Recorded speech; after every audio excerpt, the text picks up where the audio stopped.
Prophet Muhammad ﷺ said, when you see the evil, stop with your hand. If you cannot stop with your hand, stop with your word. And if you have no power to stop with your word, then stop with your heart. That is the weakest of iman, that you are cursing in your heart. Now we can see there is too much injustice in Palestine. We need to speak every day.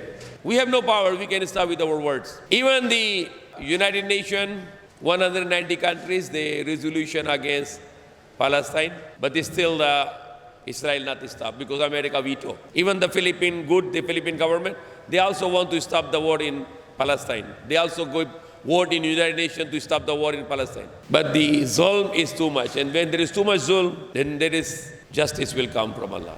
The justice came. The Israel is already destroyed by the war with Iran. Totally destroyed. 30,000 buildings in Israel were destroyed. 30,000 buildings destroyed in Israel. 11,000 completely destroyed. Baksa totally destroyed. That's a punishment of Allah.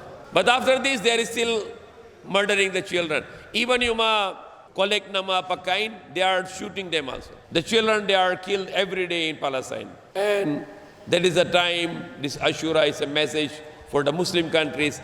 Be don't coward, stand up for Allah. Do something for your brothers in Palestine. They are not just Muslims who are being murdered, even the Christians being murdered. Even the Christians in Palestine being murdered. Everyone being murdered there. So it is time to speak out, go to your camera, make some record, some message, send it to the world.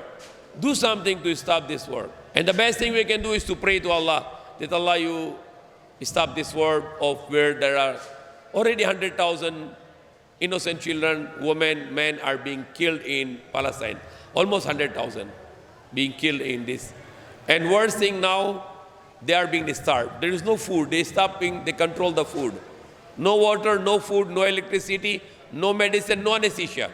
The children being cut their limbs without anesthesia. So there is very critical situation. And if any Muslim has any heart, remember the sacrifice of the family of the Prophet ﷺ for the justice. All the Muslim countries should unite together and to do something. Or else Allah will punish all those Muslim countries who are doing nothing against Israel and not doing anything for the people of Palestine. May Allah guide us. Ameen. Alhamdulillah.